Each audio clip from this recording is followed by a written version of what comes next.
bir dənə də gözəl bir qızcığaz gələcək. Çox iddialıdır. Bayaqdan dediğin o nazlı forslu kız. Bəli. Bir nazlı forslu bir kız var burada.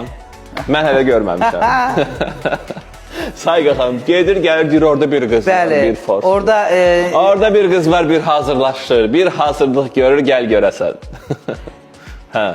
Ona görə də qarşılamaq lazımdır. Kimdir? 3 saylı Uşaq Gənclər İnkişaf Mərkəzindəndir. Rabiyə. Ne güzel. Hə, amma tək Rabiyə demir. İndi mən yarımçıq ona görə dedim ki. Rabiyə İsmail, hə? Hə, amma gəlsin özü gör necə təqdim edir özünü. Yaxşı. Rabiə İsmail gəlir. Rabiə İsmail. Hə, gəl görə. Ay Allah. Bəli. Tü maşallah ne güzelim.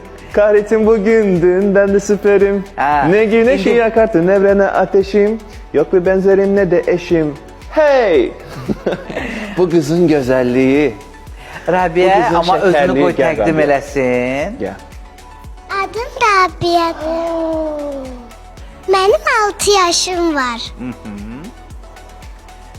Hə. Ben belə neçə səhnələrə çıxmışam. Bəli. Elə bir çizgi film qəhrəmanıdır. Nağıllardan gelip. Bu kimdir belə Rabia? Mənim kuklamdır. Adı nədir kuklanın? Layla.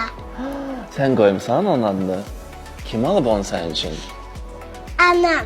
Ay Ali, olar sənin kuklağı Laylanı. Layla, hə? Layla. Və sən Neçə indi yaşı var bugün Rabia'nın? Layla 6. 6. Layla üçün ifa eləyəcəksən mahnı. Hə. Ne mahnı oxuyacaqsan ki? Kukla mahnısı. Ay uzun Sən başqa saçları mahnılar da görürüz. bilirsən. Hə. Və sən nə qədərdir artıq belə oxuyursan səhnələrdə? Neçə yaşından? 6. Hə, bu ildən başlamısan. 1 ildir başlamısan ifalara. Məktəbə gedirsən Rabia? Yox.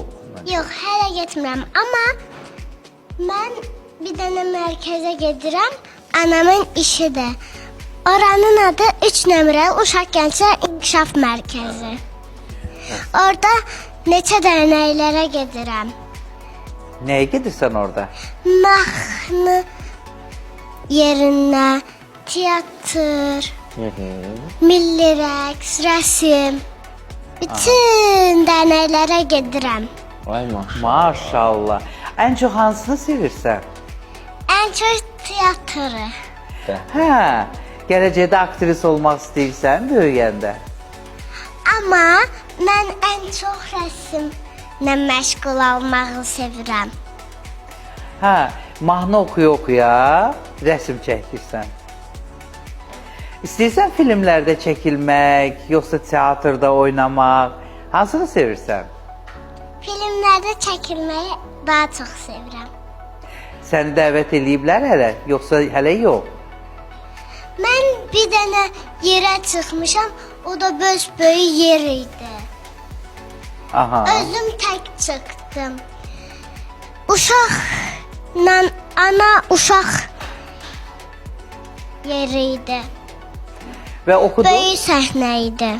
Oxudun? Şeir dedim. Aa, hansı şeiri? Uşaq şeiri, ana şeirini. Deyə bilərsən bizə? Hələ yadımdan çıxıb. Hələ. O hələ ki kukla mahnısını oxuyacaq bizim. Hə.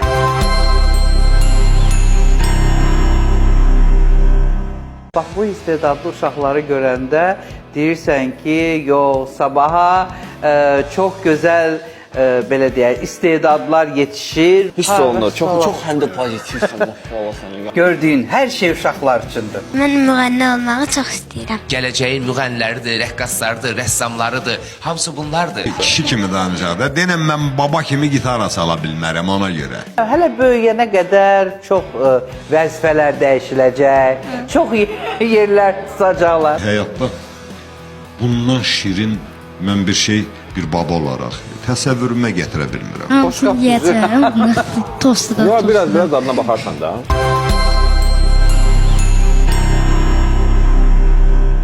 Rabia, buyur, kuklalı götürmək istəyirsən çıxış üçün? Hə, buyur, o zaman mikrofonu da götürüm, sənin çünki öz mikrofonun var ifa üçün. Hə, sən gəl, kukla mahnısını ifa elə baxın. Hə, yaxşı taxılıb, hə. O zaman Rabia Simay, hə? Rabia Simay'ın ifasında kukla mahnısı gəlir.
Bravo! Zəhmət olmasa Alqışlar sənin üçündür Rabia. Geç bax oradan əyləş. Gəl mənim yanıma. Siz, hər bir tamaşaçımız artıq yetərincə bilir ki, bizim burada gözəl əl işlərimiz olur və hər kəs bura gələndə nələrsə düzəldir, yaradır və onların çoxsunu bura qoyur. Mən indi içimdən gəldi, bizim burada yetərincə hədiyyələrimiz, artıq belə deyək də, burada olan hədiyyələrimiz var. Onlardan birini, bax, birini sənə vermək istəyirəm. Bir dənə də məndən belə kukla qəbul edirsən. Hə? Bu da olsun Ayla. Hə. Bunu sevərsənmi? Onda mən bunu verirəm sənə. Ay sağ ol. Sənə isə gözəl bir qolbaq, hansı ki qoluna taxarsan və sevə-sevə də bilirəm ki, rəqs eləyəndə də görsən hamımızda var.